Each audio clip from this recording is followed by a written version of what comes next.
Salut les gens, si vous passez souvent dans le coin, alors vous savez sans doute que HTC a eu la gentillesse de me faire parvenir un HTC U11 pendant quelques semaines. Et du coup, après ma prise en main de la semaine dernière, le moment est venu de passer au test complet de l'appareil. Alors du coup, cette vidéo va être un petit peu plus longue, un petit peu plus complète. On va évidemment rappeler les caractéristiques techniques de l'appareil. Et puis ensuite on parlera de son design, de son ergonomie, de son écran, de son processeur, de sa batterie.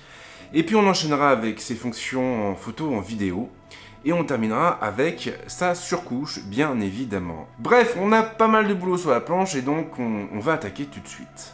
Ce n'est clairement pas l'étape la plus intéressante, mais avant d'aller plus loin, il va falloir commencer par rappeler un petit peu la fiche technique du téléphone. Le HTC U11 embarque un écran de 5,5 pouces, on est sur une dalle de type Super LCD 5, avec une définition en QHD et donc du 2560 par 1440. Niveau processeur, on trouve un Snapdragon 835, une valeur sûre donc, qui est couplé à 4 Go de mémoire vive. L'espace de stockage atteint les 64 Go et il est possible bien évidemment de l'étendre par le biais d'une carte micro SD. Alors pour la partie photo, on a un capteur Ultra Pixel 3, un capteur BSI de 12 millions de pixels. Et ce capteur il est surmonté d'une optique ouvrant à focale 1.7 et ce qui est intéressant c'est que cette dernière elle est stabilisée sur 5 axes différents. En revanche on n'a pas d'autofocus laser, on n'a pas non plus de capteur colorimétrique et on se contente finalement d'un flash double ton pour l'accompagner. Ceci étant, on verra plus loin que ça ne l'empêche pas de prendre de belles images, et encore le mot est faible, puisque le HTC U11 est le meilleur photophone du marché à l'heure actuelle. Sinon, on a aussi une caméra frontale de 16 millions de pixels avec une optique ouvrant à focale 2. Alors je passe sur la 4G, de catégorie 16, en plus de ça, on va avoir une puce Wi-Fi 802.11ac, une puce Bluetooth 5.0, une puce NFC, une puce GPS, et une batterie de 3000 mAh compatible avec le chargement rapide de Qualcomm. On trouve en plus du boom sound et surtout plusieurs microphones placés tout autour du terminal. Et grâce à ces microphones, le HTC U11 sera capable de capturer du son à 360 degrés, ce qui sera assez dingue quand on filmera. Alors l'appareil se décline en plusieurs coloris, on peut le trouver en bleu, on peut le trouver en blanc, on peut le trouver en noir. Le prix lui ne change pas, il est fixé à 759 €, c'est en tout cas le prix actuel pratiqué par la plupart des revendeurs du marché. Maintenant que les présentations sont faites, on peut passer au design et à l'ergonomie du terminal. Le HTC U11 est assez imposant et il se rapproche ainsi pas mal du Xperia XZ Premium au niveau de son encombrement. Plutôt lourd, il tient bien en main et il n'est pas aussi glissant qu'on pourrait le croire malgré sa coque en verre. HTC a opté pour des lignes assez basiques, du moins au premier abord. Le boîtier du terminal se compose en effet de 2 plaques en verre maintenues par un châssis métallique. Toutefois, le constructeur ne s'est pas contenté d'utiliser une plaque en verre toute bête pour composer le dos de son téléphone. Il a en effet utilisé plusieurs couches de verre afin de donner un aspect irisé au terminal. Grâce à cette particularité, l'appareil changera ainsi de couleur au gré de la lumière ambiante. Cet effet est particulièrement marqué sur la version blanche, il arrivera ainsi que le terminal tende vers le bleu ou vers des teintes plus orangées en fonction du moment de la journée. Plus globalement, HTC a opté pour un design symétrique et les 2 plaques en verre sont ainsi légèrement bombées. Le résultat est intéressant et pas uniquement sur un plan esthétique, cette symétrie rend aussi le téléphone beaucoup plus confortable en main. L'écran n'est pas borderless, mais le ratio proposé est bon, et il est même meilleur que les modèles précédents. HTC a fini par apprendre de ses erreurs et c'est une excellente chose. On verra d'ailleurs plus loin que la dalle utilisée est très qualitative. L'ergonomie est assez délirante pour sa part. Le HTC U11 est effectivement équipé de capteurs de pression sur les parties basses de ses tranches, et il est donc possible de le serrer dans sa main pour lancer des actions prédéfinies. Tout est évidemment configurable à loisir et on peut même paramétrer 2 actions différentes correspondant à une pression légère ou une pression soutenue. Contrairement à ce que l'on pourrait croire, il ne s'agit pas d'une fonction gadget et ces fameux capteurs de pression sont même très utiles lorsqu'on a besoin de prendre une photo sur le vif. Il faut en effet gagner un temps précieux puisqu'il n'est pas nécessaire de déverrouiller le téléphone ou d'appuyer sur un bouton physique pour accéder à l'appareil photo. HTC a cependant choisi de ne pas supprimer totalement les boutons physiques et il faut avouer que c'est assez dommage. L'entreprise taïwanaise aurait en effet poussé le concept encore plus loin en utilisant par exemple une zone sensitive à la place des contrôles du volume. Quitte à faire dans le tactile, autant aller jusqu'au bout. Le plus ironique, c'est que le bouton d'accueil frontal fait précisément la part au tactile, lui. Dénué de mécanisme, il est activable en une caresse et il se paye même le luxe d'intégrer un lecteur d'empreintes. Un lecteur extrêmement rapide et réactif d'ailleurs. Comme beaucoup d'autres constructeurs, HTC a choisi de faire l'impasse sur la prise casque. Il faudra donc se contenter d'un casque Bluetooth ou bien utiliser l'adaptateur fourni. Ce dernier viendra directement se brancher sur le connecteur USB type C. Le HTC U11 a clairement de l'allure, mais vous vous demandez sans doute ce qu'il vaut sur le terrain. Eh bien, le hasard fait bien les choses, car le moment est venu de parler de son écran, de son processeur et de son autonomie. Le HTC U11 est équipé d'un écran Super LCD 5 et il peut afficher une définition en QHD, soit du 2560 par 1440. La dalle est de bonne qualité, elle offre ainsi une luminosité suffisante pour rester lisible et confortable en plein soleil. Le contraste est suffisant et le rendu des couleurs n'est pas mauvais, et ce même si l'écran a la fâcheuse tendance à tirer vers des teintes bleutées. La couche tactile est plutôt réactive pour sa part et la navigation au sein de la plateforme n'en est que plus fluide.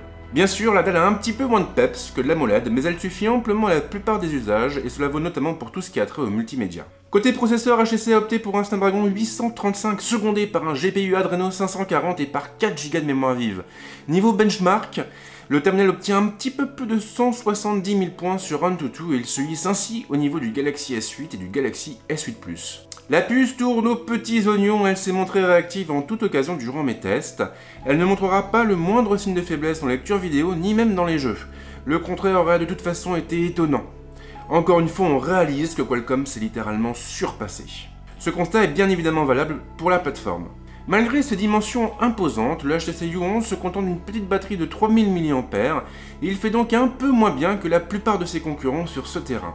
Si le terminal sera loin d'égaler ses confrères sur le terrain de l'autonomie, il n'aura aucun mal à tenir une journée avec une utilisation intensive. En faisant attention et en activant l'économiseur, on pourra atteindre une journée et demie sans trop de difficultés. Mais là où le HTC U11 est vraiment dément, c'est au niveau de la recharge. Il suffira en effet de le placer une demi-heure en charge pour redonner des couleurs à sa batterie, et environ 1h30 pour un rechargement complet.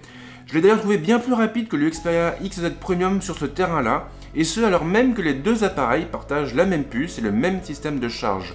Il faut croire que le nouveau Adaptive Charging a réellement une incidence sur la capacité de recharge du dernier flagship de Sony. Le HTC U11 est doté d'un capteur principal de 12 millions de pixels, un capteur qui est couronné par une optique ouvrant un focal d'un 7. Cette optique elle est également stabilisée sur 5 axes et le module a obtenu la meilleure note attribuée par DxOMark Mobile. La question que vous vous posez, c'est évidemment de savoir si cette note est réellement méritée, et ça tombe bien parce qu'on va justement se pencher sur la photo et sur la vidéo. Dans la pratique, le HTC U11 offre effectivement de très bons résultats. En photo, il est ainsi capable de restituer des images avec un très bon piqué et une dynamique à faire pâlir de jalousie ses concurrents. Les couleurs sont pour leur part naturelles et elles reflètent généralement bien la réalité. La mise au point est redoutable et le HTC U11 n'a ainsi besoin que d'une fraction de seconde pour trouver votre sujet et le shooter. Mieux, il excelle même dans la plupart des styles photographiques et cela vaut notamment pour les portraits, les paysages ou même les photos en macro. Aucun détail ne lui échappe et il est également capable de générer de beaux flous d'arrière-plan lorsque les conditions de prise de vue s'y prêtent. Plus surprenant, les performances du terminal ne s'écroulent pas lorsque la lumière ambiante est sur le déclin. Une fois de plus, le HTC U11 est capable de générer de belles photos avec un piqué plus prononcé que celui de ses concurrents dans les mêmes conditions. En revanche, il a aussi parfois à surcompenser lorsque la lumière est basse, notamment dans les scènes de nuit. Il sera cependant possible de corriger le problème en passant par le mode manuel et en prenant la main sur les réglages avancés comme la vitesse ou la sensibilité. Le HTC U11 se débrouille aussi bien en vidéo et là encore il peut obtenir des images avec un beau piqué et une magnifique dynamique. La colorimétrie me semble également assez juste et ce même lorsque les conditions lumineuses ne sont pas faciles. Le stabilisateur m'a beaucoup impressionné aussi, il ne supprimera pas tous les tremblements lorsque nous filmerons à main levée, c'est vrai, mais il compensera tout de même la plupart de nos gestes involontaires. Autre détail intéressant, le HTC U11 sera capable d'enregistrer un son à 360 degrés et il pourra même prioriser le son en provenance d'un endroit de la scène grâce aux multiples microphones placés tout autour de lui. La caméra frontale se débrouille assez bien elle aussi, notamment grâce à son gros capteur de 16 millions de pixels et à son optique ouvrant un focal 2. Les amateurs de selfies en auront donc pour leur argent. J'ai beaucoup aimé l'application en charge de la captation d'images fixes et animées. Certes, elle ne croule pas sous les modes, mais on retrouve tout de même les principaux. Le mode auto s'accompagne ainsi d'un mode pro pour shooter en RAW et d'un mode panorama. Du côté de la vidéo, on aura la possibilité d'enregistrer des séquences simples dans la définition de notre choix, mais on pourra aussi partir sur de l'hyperlapse ou même des ralentis. Bien sûr, le HTC U11 n'ira pas aussi loin que le Xperia XZ Premium sur ce terrain-là, mais il pourra tout de même obtenir de bons résultats. Le mode Pro est plutôt complet pour sa part et il nous permettra de choisir le type de photo que nous voulons prendre, mais également de prendre la main sur la balance des blancs, la compensation de l'exposition, la sensibilité, la vitesse ou encore la mise au point. L'interface est à la fois agréable et intuitive. Pour le dernier chapitre de ce test, le moment est venu de nous focaliser sur les fonctions de la surcouche du constructeur. Le HTC U11 livré avec Android 7.1.1 Nougat et avec la toute dernière version de Sense. L'interface est fluide et on retrouve la traditionnelle disposition en écran d'accueil. Le tiroir des applications répond également à l'appel, de même pour le centre de notification et les alertes. HTC a choisi de respecter l'esprit de la ROM stock tout en lui apportant quelques améliorations ergonomiques. Il sera notamment possible d'appuyer pendant quelques secondes sur l'icône d'une application pour faire apparaître un menu de raccourci. Le terminal est aussi livré avec un assistant du nom de HTC Sense Compagnon. Il apparaîtra de temps en temps pour faire remonter des infos comme la météo ou les alertes pour nous rappeler nos prochains rendez-vous. Il faudra cependant attendre quelques jours pour qu'il soit totalement opérationnel. EdgeSense s'accompagne d'un assistant complet. Il nous permettra de tester notre niveau de pression, mais également de configurer nos raccourcis. Il sera aussi possible de couper la fonction au lancement de l'application photo, de Google Assistant ou même de la lampe de poche. On pourra également l'associer à une application ou à leur enregistreur vocal. À terme, les applications tierces pourront d'ailleurs intégrer la fonction grâce au SDK fourni par l'entreprise. Le HTC U11 est un petit peu moins original que le Galaxy S8, c'est indéniable, mais il s'agit tout de même d'un très beau produit. Les finitions sont soignées et le côté irisé du dos de l'appareil est vraiment magnifique, il apporte même un plus au terminal. L'ergonomie est bien travaillée, j'apprécie beaucoup l'idée de la fonction pression, même si je pense que HTC aurait pu aller un petit peu plus loin en l'étendant notamment en contrôle du volume. L'écran s'en tire bien, alors c'est vrai qu'il est moins impressionnant une fois de plus que celui du Galaxy S8, mais il est tout de même capable de restituer des images de très bonne qualité. Quant au Snapdragon 835, il n'y a pas grand chose à en dire, cette puce elle est juste exceptionnelle. Elle est très réactive, très rapide, elle sera capable de faire tourner toutes les applications présentes sur le Play Store sans la moindre difficulté. Après, l'autonomie n'est pas mauvaise non plus, et c'est d'ailleurs d'autant plus surprenant que la batterie n'atteint finalement que 3000 mAh. Malgré tout, le HTC U11 pourra tenir facilement plus d'une journée, sans trop se forcer.